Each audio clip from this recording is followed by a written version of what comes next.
Hey everybody, Dragonfire here, coming at you with another one of my all-time NBA teams list.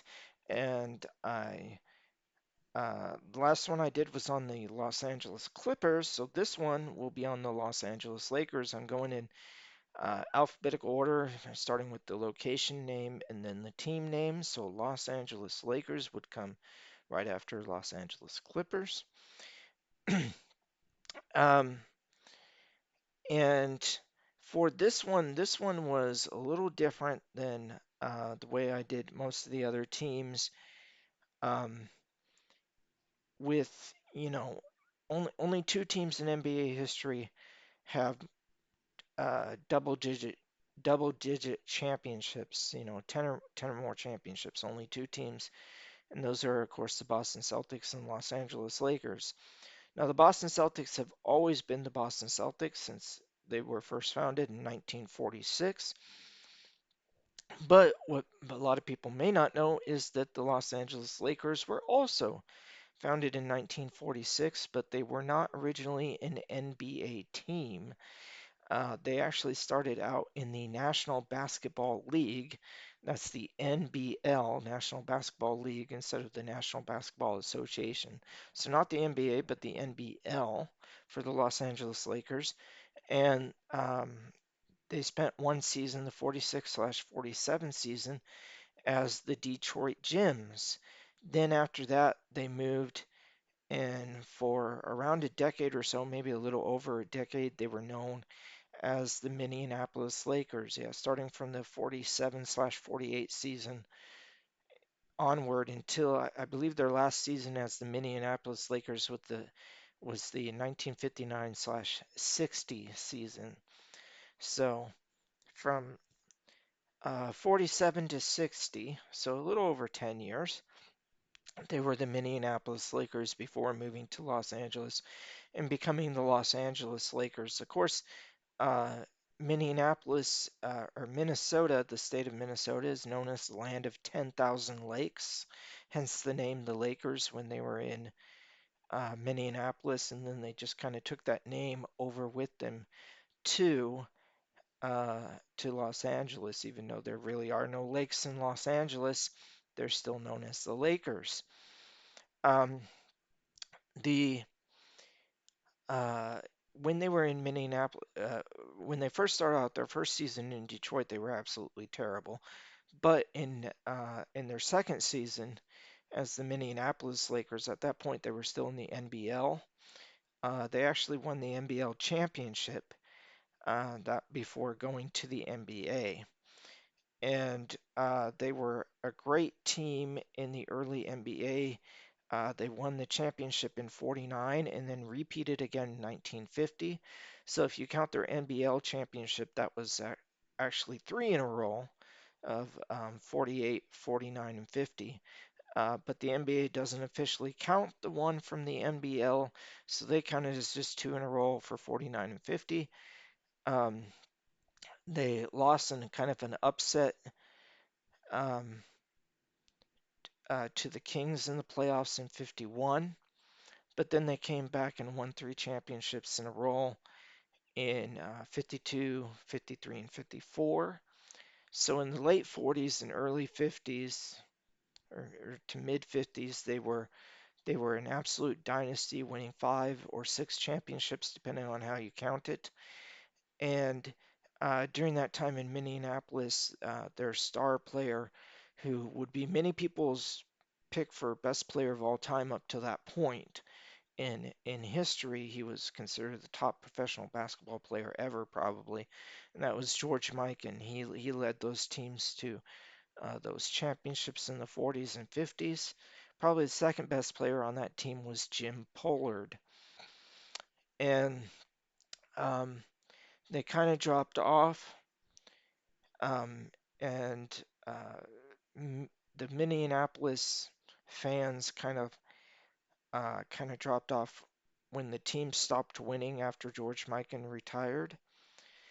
Um, and it was that lack of attendance and that lack of fan support that ended up moving them to Los Angeles. Um, they did have a great year, actually, in one of their final years in Minneapolis. A young rookie by the name of Elgin Baylor actually led them to the NBA Finals in 1959, where they lost to the Boston Celtics. Um, but when they moved to Los Angeles in the 1960 offseason, they also were able to draft Jerry West, and then it became the duel of Elgin Baylor and Jerry West for the Lakers, and they were a fantastic franchise for a number of years. Eventually, um, Wilt Chamberlain would be traded to the Lakers, which would create maybe the NBA's first super team. Everyone thought they'd win a championship right away. Uh, for different circumstances, and it depends on who you want to blame there.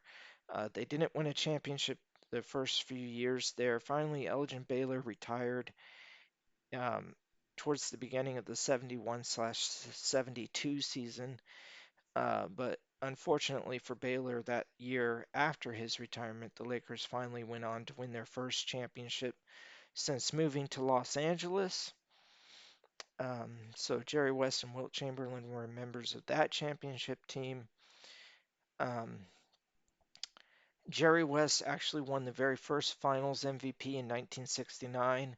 It was the only time ever that the Finals MVP had ever been has ever still to this day ever been awarded to a member of the losing team.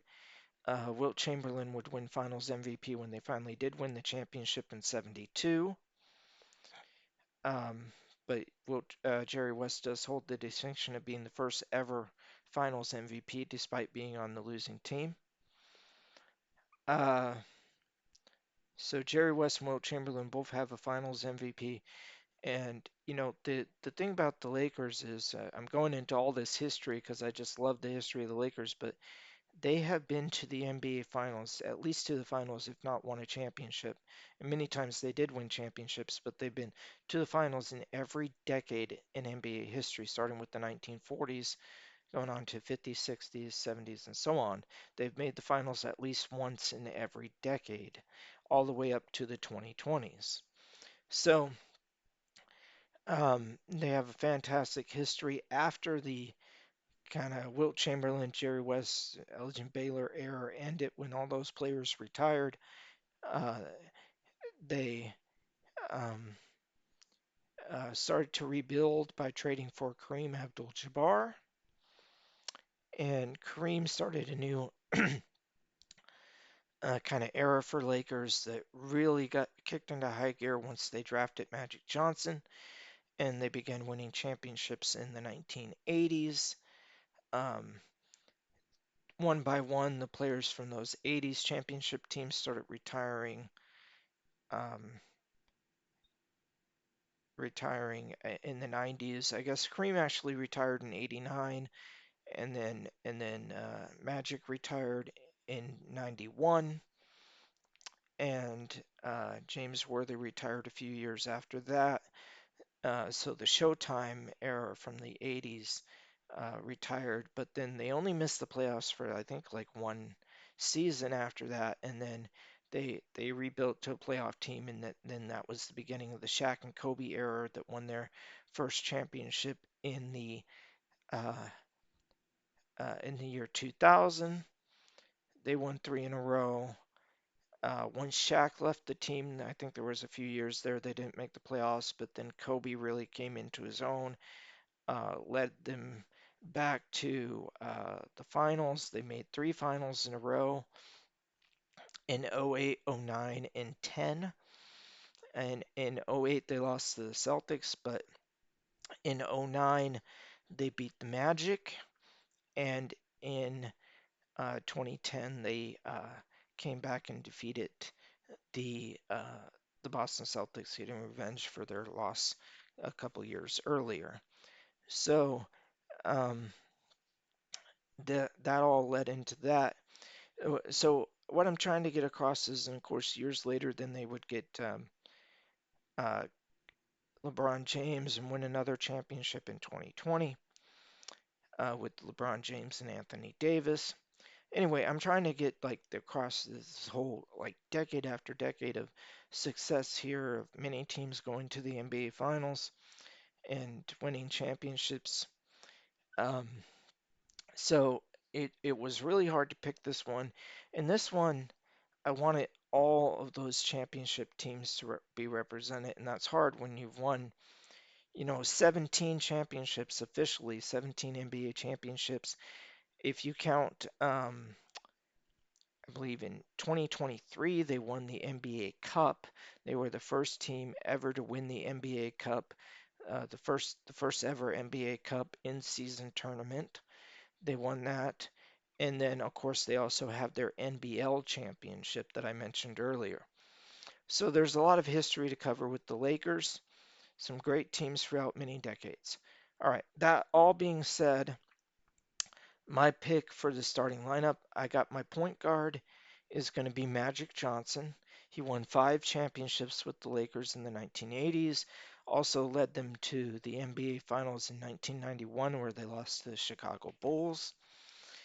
Um, in For my shooting guard, I got Kobe Bryant, of course, a 5-time NBA champion, 3 times with Shaq, and then 2 more times without Shaq. Um, Small forward, I'm putting George Mikan. This guy did win an MVP as a Laker in the NBL because the NBL had MVPs back then. It wouldn't be till like the 10th season. It wouldn't be till like the mid to late 1950s, I think, till the NBA would finally create its version of the MVP award. But Mikan won an MVP back in the NBL. He led them to 6 championships in 7 years. Um, Double three-peats. I'm including his NBL championship. And just because the Lakers are kind of have a lot of all-time great centers in their franchise, even though he played center back in the day. For this list, I'm moving Mike down to small forward. He was 6'10". At the power forward spot, I got Kareem Abdul-Jabbar, another center, but I'm putting him at power forward. And he's a 5-time champion with the Lakers. And of course, Shaquille O'Neal at my center. He three championships with the Los Angeles Lakers.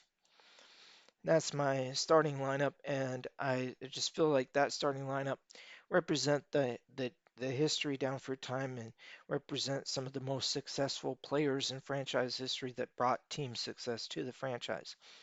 Now for my second unit. This is the second unit um, that is probably more accomplished and has more under their belt than a lot of, talk about greatest players of all times for each individual franchise. This second unit could probably beat a lot of other teams' first unit in a 5-on-5, you know. Just because the Lakers have such a rich, great history. So at point guard, for my second unit, I've got Jerry West.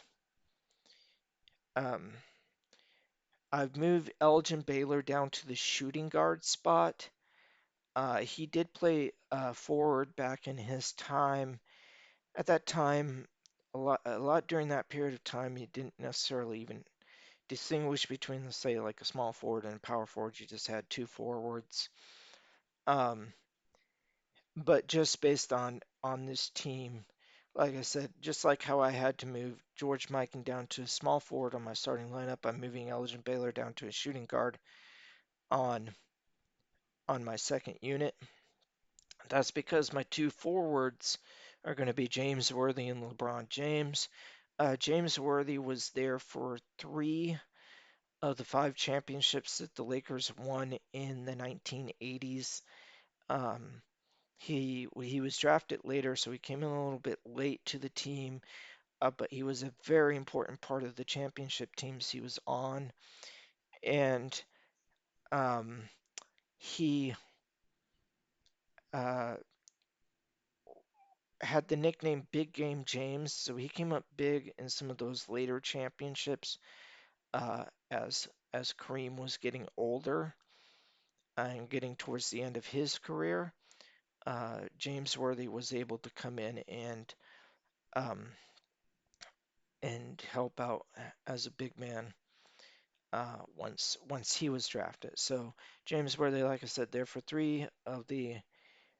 uh, 3 of the 5 championships, the last 3 championships of the 1980s. Um, and then LeBron James, um, he won Finals MVP in 2020. He was largely is might still be to this day like considered the best player of this era of Lakers history. With their I believe he won not only Finals MVP when they won the NBA championship, but also when they won the NBA Cup tournament.